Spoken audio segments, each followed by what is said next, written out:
and that takes the pressure off everything. You win, you're in. Yeah. You lose. You don't have to worry about scoring, loading out. I hate that one. And how many turns have you gone to where you have to score 20 goals to get in, and you feel sorry for but you got to do it because you didn't make the rules. You're just following the rules that are set up. And I hate when that and you know what, one of the when we first started this tournament, that was one of our mandates. We didn't want to see teams in the stands hoping for a team to beat a team by 10 goals, so this other team, because they lost a certain game. So it took us a few years, and then we did come up with a format to eliminate that. And now it's almost eliminated in, I'm going to say in minor, probably between the Valley East Minor Hockey and the Renegades, I'm going to say about 95% of divisions, it's games that played that you win on the ice. Some you can't avoid it, you know. That's the way to do it. Yeah. And you'll get complaints. Yeah. You'll get a complaint that, geez, we won our first 2 games and we lost our third. And that team lost the first 2 and they won their third. They're still in and we're out. And usually when that happens, I mean, it's a concerned parent and it's it's a me. They don't understand. We got 100 and some odd teams to look after. You just have your son to look after. But we will take the time explaining to him that it is fair. You also got to buy. You didn't have to play that third game. You got a reward for winning your first 2 games and. They do understand that. Understand after. Once they see the system. And the beauty of the fair play is we have. I'll give you an example, and this is. You know how when you're coaching your thank you is years later when a boy that you coach comes up and says hello to you, right? Well, a thank you in this fair play is when we get teams come in every year, say, Jim, we're in C division. This is our caliber this year. Oh no, we're in B this year. Like they know exactly. Okay. Yeah. That's when you know that your system is working. When the teams come and tell you, and you don't even question them. Yes, you've been in our tournament for 3 or 4 years. Your team is a little bit stronger. You're not C anymore. You're in B, and we put them. That's where we put them because they know our system. That's great. And you know what? I don't want to miss out talking a little bit because the Renegades really do give back. Like you have your tournaments and you have your fundraisers, and you've got a New Year's dance and things like that. But what do you do with the money? Okay, we sponsor right now. We sponsor about I think in minor hockey in the Valley we sponsor. I think we had 16 teams last year. 16. Yeah, and that's between us and the Teddy Dory, which is part of the Renegades. Okay, right. Teddy, who was a Renegade. We sponsor a lot of children. They might come from. There's a lot of when the strike year was on, there was a lot of people. Like the monies, they didn't have the monies. And we don't advertise that and we do check everyone out, but we do put a lot of money. We don't want to see a boy not playing or a girl not playing because they cannot afford it. Okay. And we don't advertise that, and we don't want to advertise. We always get a thank you from the mom or the dad or whoever. But people know. Yeah. Yes. That they can turn to you. They can turn to us because. And there's enough of you in the community that people know someone. They know that. Yes, is on absolutely. The organization. And you know what? Nobody's ever. I can honestly say that nobody's ever. Any money we've ever put that way has always been merited, and not only in the community. Like I live in Sudbury now, and I get people because you know what, I'm not shy to say if they're not going to take in Coppercliff, you know what, we have resources for you. There's no way that little 6-year-old should not be playing hockey because he comes from a broken home or because there's a sickness in the family or the father got laid off. There's absolutely no reason why that. And then we also, what else do we do? Baseball, we also sponsor minor baseball. So you're not just hockey. Oh no, soccer, basketball. We'll have groups coming to us for different causes. Maybe they're going to raise money for cancer. They're running for something, and we'll sponsor it for $100 or something like that. We'll sign off for, and of course we can't get rid of all our money. You have to stay afloat in case you have a bad year. But for the most part, we do liquidate down to our minimum. It all goes back. It all goes. 100% of it goes back to the community, right back to the community. I believe there's some things that I believe in. Like I know a couple of years ago we donated 100 coats to the. I live we're not too far from downtown here, and every winter when you drive by, you always see these homeless people. They live in the streets, right? And now the easiest thing to do is let's go in there and give them $1,000, and is that really going to go to them? Is going to go for food, right? So we decided and I asked, and we have a very good club. I asked, let's spend that money on winter jackets. Well, now you got something tangible. Those winter jackets, they went right on these people who actually need it. And we got kid sizes and they're good winter coats. And so that way we knew that these kids, 100 people or 100 and whatever, I think it was 100 jackets, we'd have 100 people warm that winter, you know. And that's, I've always believed that, and you know, you don't go and advertise that. You don't go. No, no. Like, nobody hears about that. No. I guess it's nice to do that kind of thing, and yeah, I'd never heard about that. No, and it's just a nice thing to do. Yeah, I mean, I was going to put our logo on there, and somebody said, no, don't put your logo on there. And it's true, because you know what, we really don't want the advertising for it. We don't, you know. When we presented the coach to them, they thanked us very much, and that's all. That was deal closed. That's fair, you know. But you made the community that much better. Yeah. And again, that's Sudbury, not Valley East. Even though our monies are raised in Valley East, but don't forget, when we have our tournament, there's teams coming from Sudbury. They're coming from all over. Yeah. And one of our biggest assets there is Andrew Burnett. Andrew Burnett donated. He donated us 50 sets of equipment 2 years ago, and I was right in the middle of the strike year. And again, I knew a lot of people with 4 kids. Like, I mean, I had 4 boys playing hockey. You had 3 boys. And you know what? It doesn't matter. Even if I know what it's like to put 3 or 4 kids through hockey, and you would know that too. And it doesn't matter what kind of a job you have. You always have. There's always something. Sure. And I went to a lot of these people, and they said, no, I'm okay. I said, no. I got equipment here. I don't want to see it sitting in some room when it could be on sale. Why go out and spend it? You're on strike. You know what I mean? Not me. That was our club, and we all did that. We found out the people who had 2 or 3 kids, 4 kids, and you know, and we said when they outgrow it, give it back. Somebody else use it. And, I was going to say, you know, what'll probably happen is that those people will at some point show appreciation. Yeah. Give back. In some way. Yeah. And pay it forward. And that was hockey equipment, from skates right up to helmet. Like, it was unbelievable what Andrew and you know who Andrew Burnett there, and man, what he does for our community is and you know what, a lot of kids in the valley look up to Andrew. Yeah. And again, Andrew's an unsung hero. He did all right for a kid who couldn't skate. Yeah, no kidding, eh? No kidding.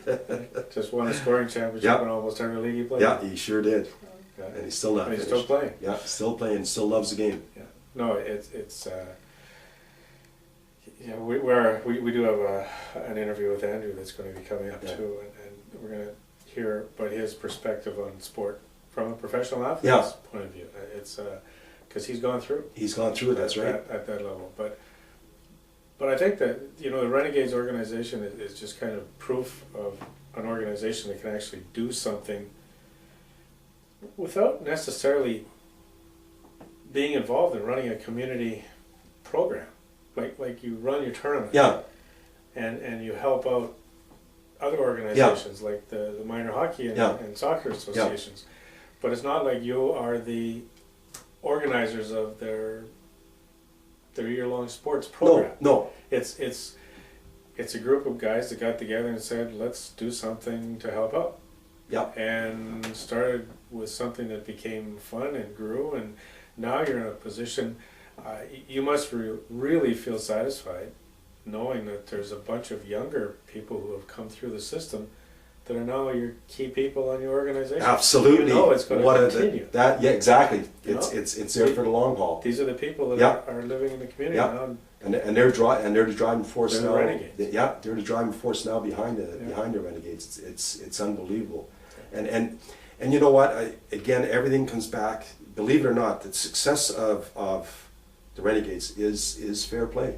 That's our success. It's 2 words: fair play. We're really, you know, that point has been brought out so clearly in this interview, and I think it's so nice to hear that, because it is what, you know, one of the 6 principles of true sports trying to drive forward.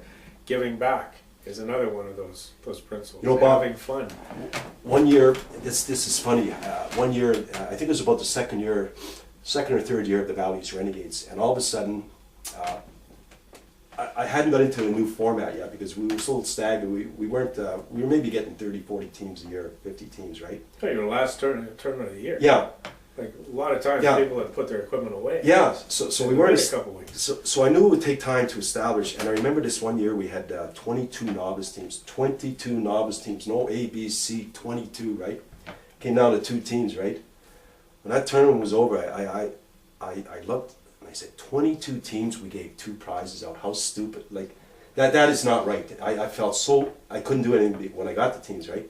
I said that's not right. That's you're not gonna grow your tournament by taking 22. It's good for those 22 teams. Whoever wins it, yeah, I'm the best out of 22, right? But what about that number 22, right? Yeah. So that's when we started. That's when we started dissecting the teams, finding out, calling them up. How strong? How weak are you? Let's get a program because I mean we made a pile of money on that one division. I said let's we don't need all that money. Let's give some back into that division, and that's what we did. And we started. That's when we started going. Getting into the consolations and giving more back into it. And that's one of the purposes of actually doing this interview. It's because when you started calling around to these other teams and finding out what their strengths were and telling them why, that you wanted their kids to have a good time and play competitively within their division, there must have been an awful lot of coaches that heard that and thought, wow, for a person to care that much. Yeah. And that a lot of those people took that back into their teams and their boardrooms when they were making their decisions. You're true. It's true. I'll tell you. Here's what happens when you have a fair play tournament. And I went out to some tournaments last year here in the area, and a young lad I used to coach. He's now an adult, of course, and his sister was down from Timmins, and they had a novice team, and I went up and watched them play a game in one of the local tournaments. And they got absolutely annihilated, okay? They got absolutely annihilated, and they had 12 teams in the division, but only 3 advanced. Only 3 out of 12 advanced, one just the winner of each division. So for all intents and purposes, they were basically out of that tournament after their first game. And they were a C-type team. This tournament had 12 teams, they were all different mixtures. So anyways, so they played their other 2 games, and I said, now, there's the teams I'm going after in the tournaments, so how easy would that. So if they're going to travel down to Sudbury, why not wait for another week and come to a different tournament where we have a division for your caliber? And because now, if you look at it, they spent, let's say, $800 to enter the tournament. You get 30 parents or 20 parents coming down. How much the hotel room costs? How much of the and the parents don't mind spending this. Like they don't mind spending that whatsoever. It's but they don't even stand a chance. They don't even. And how easy is it to? I'm saying I can grow our tournament even bigger. There's so many of those teams around that now, once they get a taste of ours or the Valley East Minor Hockey Tournament, wow, we stand a chance here, and it's money well spent, and we'll come down to your tournament because now you have an option. We will come down here because we are a weaker team, but geez, now we have a place with other weaker teams. Yep.